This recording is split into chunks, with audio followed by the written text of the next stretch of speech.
Hello everyone, today's guest is Chris O'Connell. He's a remarkable business mentor who successfully scaled and sold his recruitment company for £25 million.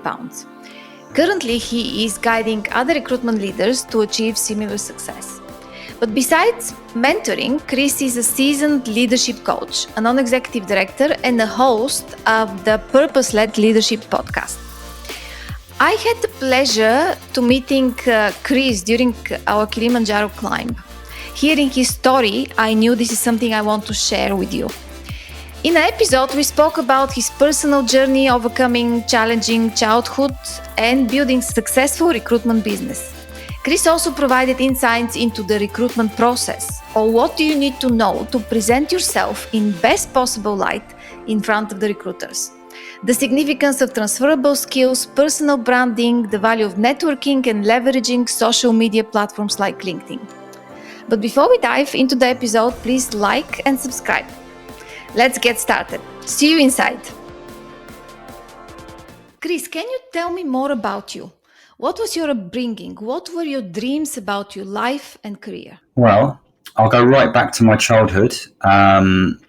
I was born in a caravan. So when I was 2 and my brother was 3, my dad used to work on the railways in the night. He came home and we'd been left there all night by my mum.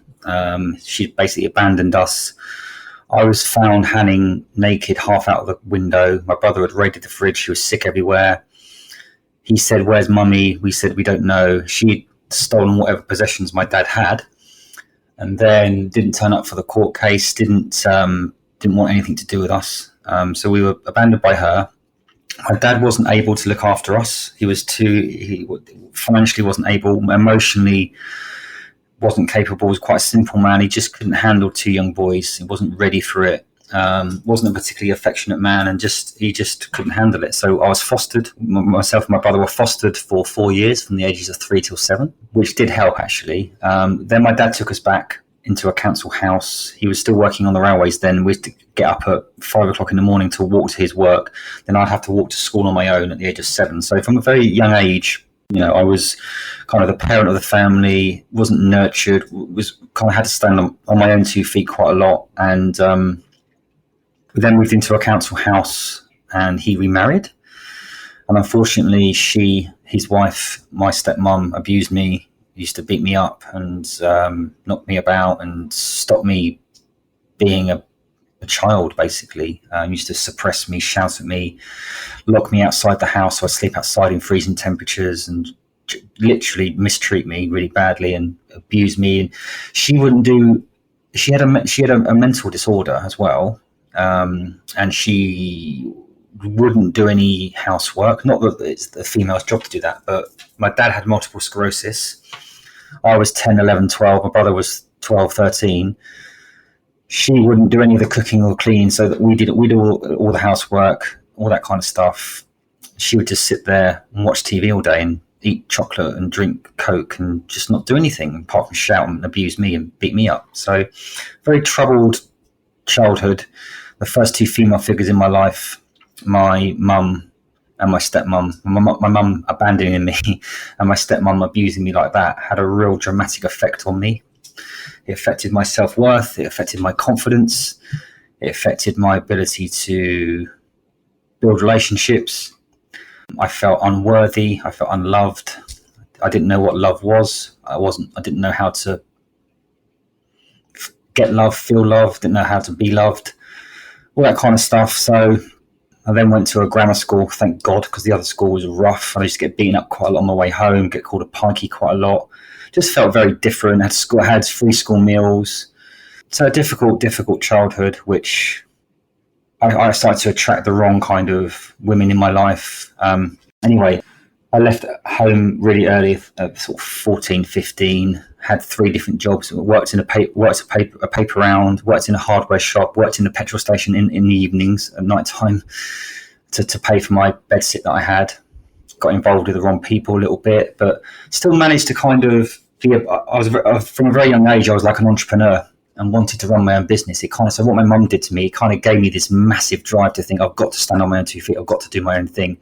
And then I joined a massive recruitment business £1.5 billion recruitment business as a resourcer, which is the lowest person you can be. Did very well, was top of the league there. They asked me to then move to Bristol to set up a Bristol office. I became the company's top biller, then the worldwide top biller across the whole group of companies. I was billing nearly £1 million a year.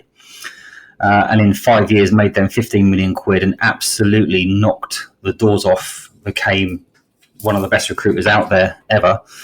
And 6 months into my stint at moving to Bristol, I met this Irish girl, got pregnant with her very, very quickly. We broke up the day that he was born. She then took him to Ireland for years. I didn't see him. I had loads of parental alienation, which killed me. So whilst my career, my business was absolutely flying, my personal life was shot away. It was a very challenging time, not being able to see my son. It was awful. And she was a very aggressive, violent, manipulative person, really. And it really affected me, not being able to see my son. I then left that business and set up my own business in 2003.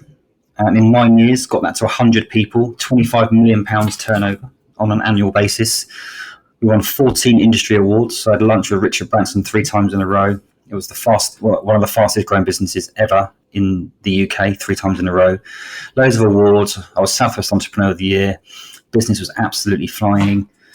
I was a millionaire at 27, 28, very exposed, very successful. Then my business partner walked in one day and said he didn't want to do it anymore. So I had to buy him out. I found a private equity partner, stayed on as CEO, kept my 50%. It was a well-known ex-dragon from Dragon's Den. But that relationship and that transaction went horribly wrong. The business disintegrated as soon as they came on board, or quite quickly afterwards. And I had to take them to court. It took me 4 years, cost me 600,000 quid. I ran out of money, ran out of well-being, mental health was shot. They basically kind of forced me out. It transpired that they'd done this to other people, 20 or 30 other people. One other person they'd done it to actually committed suicide as well. So I had to accept a deal out of court for peanuts. So I lost millions of pounds. I lost access to my children again, because I was married at the time. Got divorced. Lost 6 houses or 7 houses. 3 suicide attempts. I was absolutely dead, and I wanted to die as well. I left the family home with 2 bin bags, sleeping on mates' sofas and Airbnbs. I'd lost my purpose, lost my identity, lost all my money, lost hope, really. And it was a very, very difficult time. It took me 2 or 3 years to recover from that. I started to I came onto LinkedIn, back onto LinkedIn. I was invited onto a webinar, and I chose to do a talk on vulnerability and leadership. It went down really well. People started to take to me. I started to do a bit more content, started to talk about what happened, started to get a couple of clients as an advisor. And then for the last 3 years, it's gone really well. I'm up to 72,000 connections on LinkedIn. I get 2 or 3 million views a month. And I've helped over 50 recruitment businesses build, scale, and grow by telling my story and proving to them that, being open and honest with these things and being a bit more vulnerable is really helpful. So I'm really pleased with the person I am now. I'm a podcast host as well. Got my kids back, got a beautiful house, beautiful home, beautiful life, really. And I'm here to help as many people as possible. So that's quite a long introduction. Sorry about that. Chris, I've been sitting here in silence simply because I've never had a guest on this podcast with such a dramatic story. It's truly inspiring how you've managed to navigate through this and pick up the pieces and move forward with your life. Absolutely amazing. Well, thank you. But how did you pick up the pieces? Such events at early age can make you or break you. I can't really think of a much worse thing that can happen to anybody than your own mother abandoning you and then your stepmom abusing you. So it kind of gave me this feeling and this insatiable belief that I am the only person that can control my life. I'm in control. I've got to do it myself. So basically, it gave me, although it was absolutely awful and I wouldn't wish it on anybody, it gave me this internal drive to go, fuck this, I'm going to do, so it's to stand on my own 2 feet. So It kind of like when I was on the phone to the clients speaking to big CEOs, I wasn't in fear of them. And it just kind of it enabled me to go, right, you got to do this, mate. It's on you. No one's here to help you. So I was kind of doing it to prove my parents wrong, I think, a little bit, which is probably not the right reasons to do it. But ultimately, I was forced into... it's one of those things where I think you get a choice. And I use this phrase quite a lot. Two men look through the prison bars. One man saw mud, the other saw stars. And what I mean by that is that there's adversity, there's different types of adversity. Some people have had a lot worse than I have. But ultimately, I think we've all got a choice. And I just chose to go, well, I can either cry about it or do something about it. And actually, it gave me my drive. So a lot of it's been responsible for my success in a way as well. I see. And what drove you to recruitment? Was it by chance or was it planned? Yeah, it was actually. I was walking down the local high street and went into a couple of agencies, put my CV in there, had some interviews at different places, and then I had an interview at this company. I had 11 interviews at this same company. And I remember walking in there and very, very hardcore sales environment. They've all got shiny shoes, pinstripe suits. A lot of them were driving Ferraris. And there's me, who's this nervous, shy, kind of vulnerable, unworthy guy walking in there. And for some reason, I just felt, wow, this is my vehicle. This is my ticket. This is my opportunity. It just felt right. And it almost became, when I put my suit on, I became this really strong, powerful, confident person. It was like a match made in heaven. And I just didn't look back. Tell me about your company. How did you grow so fast to become one of the fastest growing entrepreneur of the year? Well, I think that I had this insatiable belief and desire. I didn't really set horizons or targets. For an example, we got up to 6 or 7 people, and then we wanted to move office, and we walked around this 6,000 square foot office, which could hold 100 people. We walked in there and said, we're going to have this. We took the team with us. And they said, oh, this is massive. It's like the size of a football pitch. And they said, which bit's ours? And I said, it's all of ours. So it was kind of like the first answer to that is the belief and the determination. Then it was about kind of like operating in the right markets, hiring the right people. But even though I was the CEO and MD and one of the co-founders of the business, I wouldn't ask someone to do something I'm not prepared to do myself. So I sat in the middle of the office, and for the first 2 or 3 years, I was the top biller of the business. So I was acting out and behaving and delivering how I wanted my team to deliver, and that rubbed off on them a little bit. They wanted to learn from me, they wanted to be like me. So I kind of set the standard myself, and I think that was really important. We didn't want to take on any work that was low value. We stuck our stall out. We set our fees up quite high. We positioned ourselves quite premium. We had very, very tight processes, but also we played to our strengths. So myself and my business partner, I was very strong on the contract side of the business and the sales and kind of building teams, and he was very much more so on the perm side and doing operations, and we kind of played to our strengths as well. So there's some of the reasons, but a lot of it was belief and motivating people, giving them the right incentive. Not just we paid our people very well, but also we had a really good culture where we did take them to Vegas and Puerto Banús and all these great places as well. So we rewarded our teams as well. Very good training, and we just took them on the journey. And looking back, there must have been some signs that things with your partner are not doing well. Did you miss these signs? What went wrong?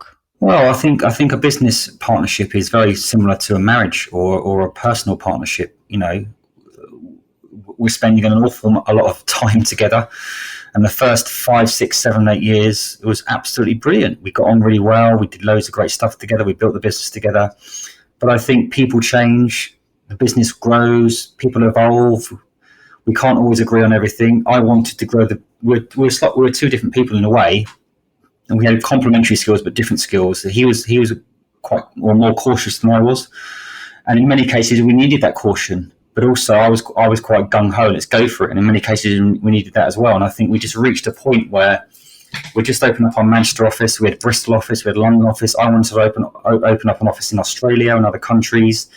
And I just don't think he wanted to do that. I think he wanted to. His wife just had his third child, and I think they wanted to kind of like take the money and run, which is fair enough. But I wanted to go and go and go. So what happened was we were disagreeing a little bit on that. I wanted to invest and grow and hire people. He wanted to stay as it was, and at the end of the day, he then just said he didn't want to carry on, which is fair enough. So we just had a difference of opinion, but there's no judgment there. So after building a business and losing a business, how did you find the next thing you wanted to do? How do you find your mission, your vision, and of what is next? Well, at the time when I was building my business, I thought I was King Kong. I thought I was amazing. And when I look back on myself now, I was probably a little bit of a dick, for want of a better term, because I was only really interested in the next monetary or materialistic milestone. So we got to 5 million, 10 million, 15 million, 20 million, 25. Every time we got there, it was like, oh, okay, I wanted a bigger watch, a bigger house, a bigger car, a bigger office. And when I lost all that and it all came crumbling down, it was a massive wake-up call. So in a paradoxical way, losing all of that was one of the best things that happened to me at the time. It felt absolutely the worst thing ever that could happen to me.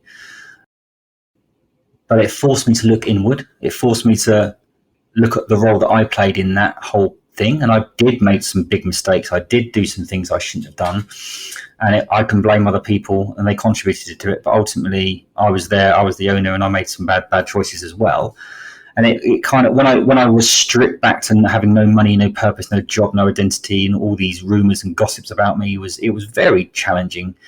And it forced me to look at what do I want out of life. So then I came back onto LinkedIn and thought, what is my purpose? What's my why? And now it's not about money, although it's important to me.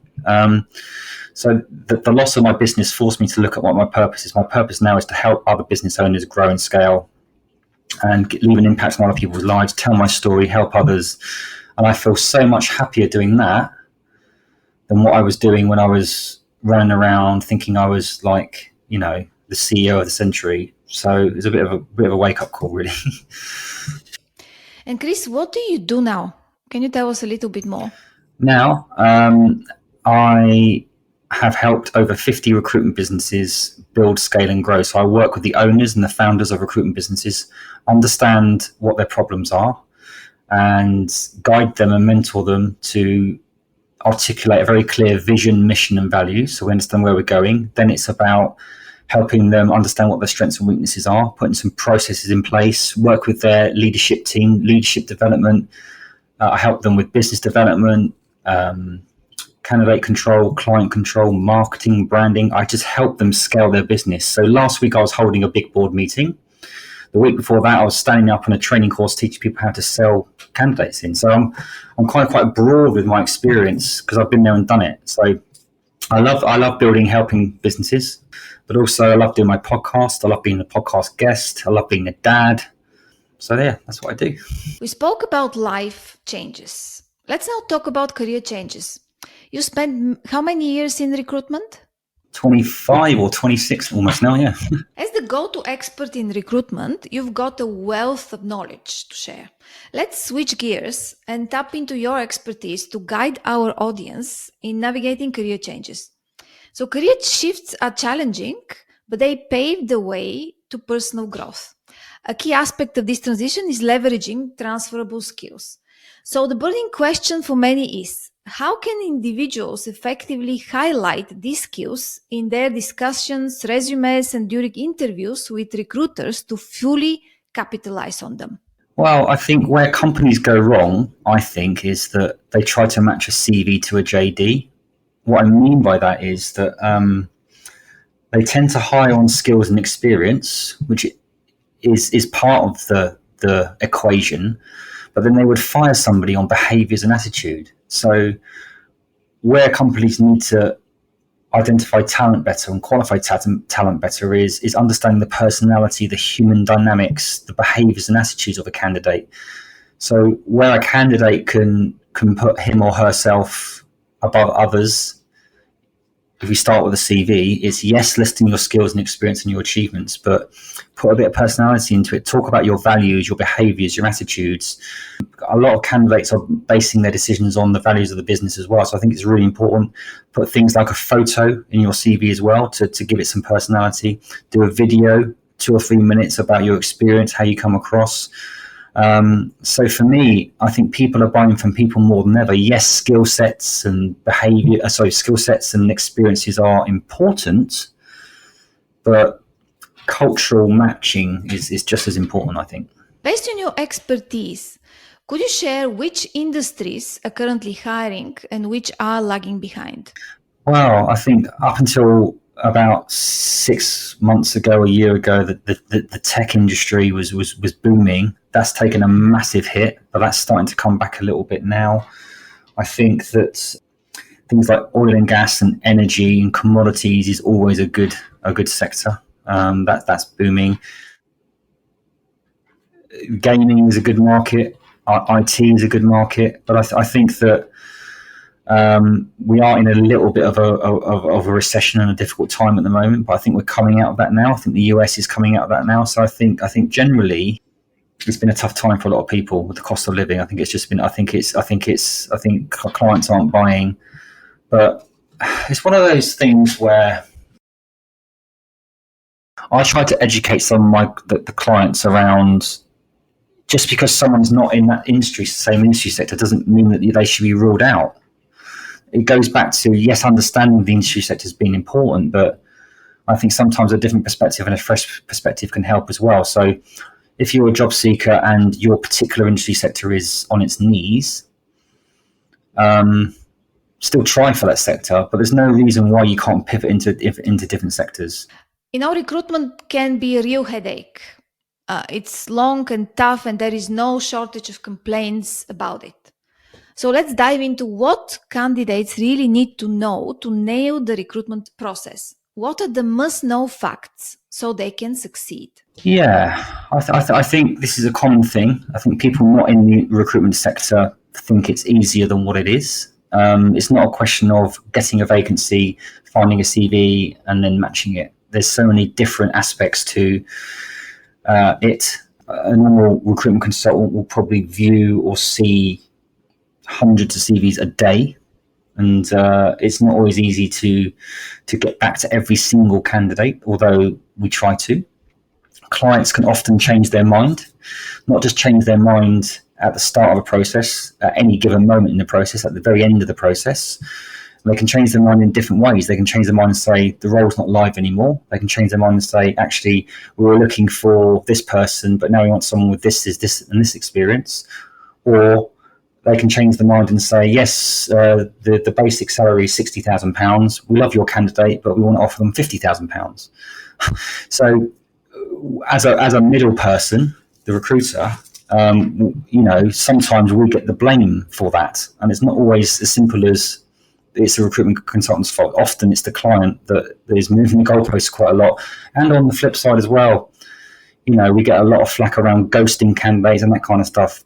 I will tell you categorically, there are a lot of clients and a lot of candidates that don't get back to you, that have interviews and then we can't find the candidate. So it's a three-way equation. It's the consultant, it's the company, and it's the candidate. All three of those people need to be doing all the right things for a deal to go through. And when you're dealing with people, they change their mind, they accept other offers. We're not selling a car, a pen, a watch, or computer. It's you're dealing with human beings, and you have to have. Yes, you need to be organised, but people underestimate. You have to have emotional intelligence. You have to understand human beings. You have to find out if you think someone's lying or not telling the truth, and you have to qualify. It's quite demanding on you emotionally, actually, as well. What are some common mistakes job seekers make during their applications that actually hinder the process of recruitment? Yeah, I think that they may or may not put a cover letter in, or if they do put a cover letter in, it's 55 pages long. I think what you've got to look at is that an average company or an average recruitment consultant is inundated with CVs. And if your CV is general, doesn't really go into specifics, a good CV is succinct, but it tells the reader detail about what you've actually done, as opposed to I was a project manager here, did a good job, but what did you specifically do? What was the impact that you had? How much money did you save? What was the outcome? Being specific about what you do, I think it's having the ability to. I think personal brand is linked to this. In this day and age, as you know, Annie, LinkedIn, TikTok, Instagram. Unfortunately, we're in a world where social media does play a part in people's decisions, and I think a lot of clients look at how you portray yourself. So I think it's about not just expecting words on a bit of a paper, as in a CV, to be enough to get you through the door. You have to have a social media presence, have your CV up and ready with a photograph, have some personality in there.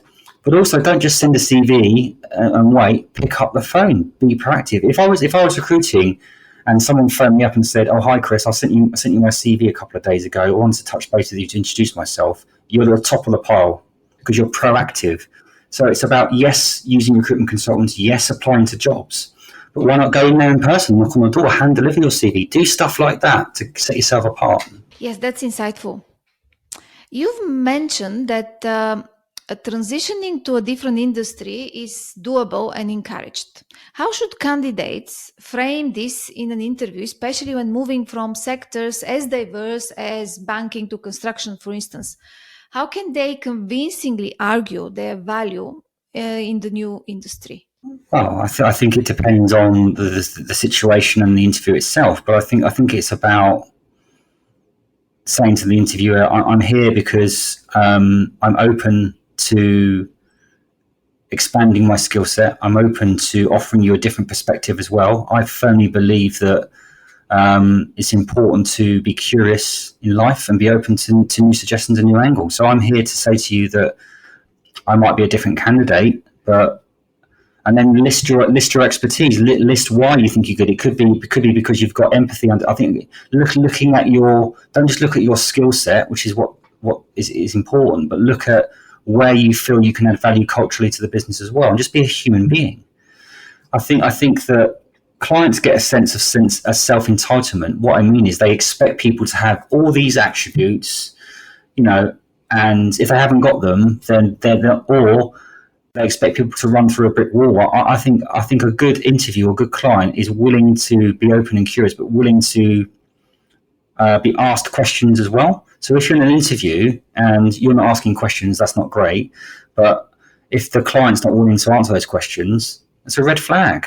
So it's about broadening your horizons, going for different interviews. But when I'm interviewing somebody myself, it's not just the answers they give; it's the questions they ask me as well.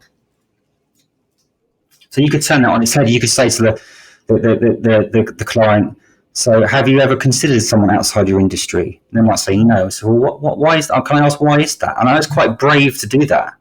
But for me, if I was interviewing, I'd be like, "Oh, right, this person is showing initiative," and you start having a conversation.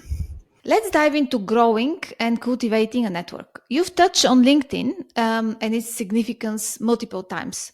Why is it so crucial today? I think it bamboozles me that there's people out there that have got an enormous a range of skills, experience, and something to offer, and they're sitting silent on social media. We're in a day and age now where unfortunately, you're judged on your social media, the size of your following, or not necessarily that. Sometimes it's what the content that you're putting out. So I think that you can win business, you can create opportunity, you can make friends, you can build a community. It's good for your mental health. You can go too far with it, but without proactive networking, social media presence, then I think you're just missing out on opportunities, missing out on connection. The Kilimanjaro trip we went on was a prime example. That wouldn't have happened without LinkedIn. Without people putting that post out there and us connecting. I've built my entire business through LinkedIn. It doesn't have to be LinkedIn; it can be other platforms as well. So I think it creates opportunity, it creates conversation, it creates content, and it creates jobs. So, I think people get scared of what people are going to think, and it can be quite daunting at times. But look, we're all human beings. It's like holding a business meeting en masse to 1,000 people at once. I mean, if I put a post out on LinkedIn now, if anyone puts a post out on LinkedIn, it could be viewed by 10, 20, 100, 2,000, a million people. It fast tracks you to the opportunities that otherwise, what else are you going to do? Pick up the phone or send an email? Can you share for us, how did you start on LinkedIn? Give us some advice. If anyone in our audience want to start today from zero with 0 followers, what should they do? Well, I think it's about understanding what your motive is. What's your intention? So for me, I've got 3 pillars. When I talk about leadership, I talk about recruitment, and I talk about mental health and well-being, because they're 3 things that I'm passionate about and I'm good at. I like to think I'm a mental health first aider. I've got my, I've obviously had my own mental health issues as well, and I'm proud to say that. But I also am proud to say that I've helped other people with theirs because of my experience. So I think it's a mixture of, you can't be a corporate Colin or for want of a better term, don't just post about your jobs or your technology or your skill set, or because it's boring. Post with some personality. So don't be afraid to put some personal posts out, some vulnerable posts out, but have 2 or 3 areas that you want to focus on. Start off slowly. Start off with 2 or 3 posts a week, maybe. If you've got some money, maybe outsource that to a copywriter to help you write it. But ultimately, just be yourself. Think about what your end goal is. If you want to post on LinkedIn or whatever it is to get likes and comments, great, but it's not going to make you any money. So whenever I post, I always ask the question, is this aimed at the right people? And is it going to add value? So it's about adding value to your audience, and then you start to get likes and comments, and that's how I did. I was just open, honest, and vulnerable about some of my stuff.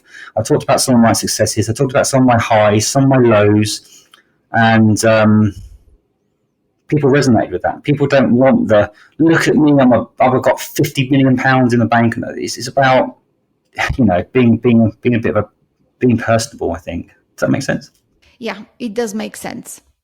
So when we talk about personal branding, it often seems like just a buzzword or fluff to many. But what does personal branding really mean? Can you demystify it for us? A lot of people don't like the terminology of it because it sounds quite vain, doesn't it? Look at me, personal branding, but essentially it's marketing yourself and your expertise, and it's what I've just said. It's about getting yourself out there. It's selling yourself, but in a way that's going to encourage people to want to buy from you. So instead because back 10, 15 years ago, companies were buying from companies, but now people are buying from people. So instead of it's B2B or B2C, I call it H to H. People are buying, so I've opened up, and people are opening up massive accounts, and then one person bands, big clients are buying from individual people because they're resonating with that person. So I think there's more single person solopreneurs or entrepreneurs that have started a business now than there ever has. It's just the way it is. People don't want the 9 to 5 anymore. They want to do so. There's no barrier to entry, which is really exciting. Really exciting. I've got a few clients that have only got 2 or 3 people, or got 1 person in their business, and they're talking to billion-dollar corporations, and they're selling their products. So that's where personal branding can come in, and because people want that personal touch. Thank you, Chris, for such an engaging and insightful conversation. It's been a pleasure having you on the show.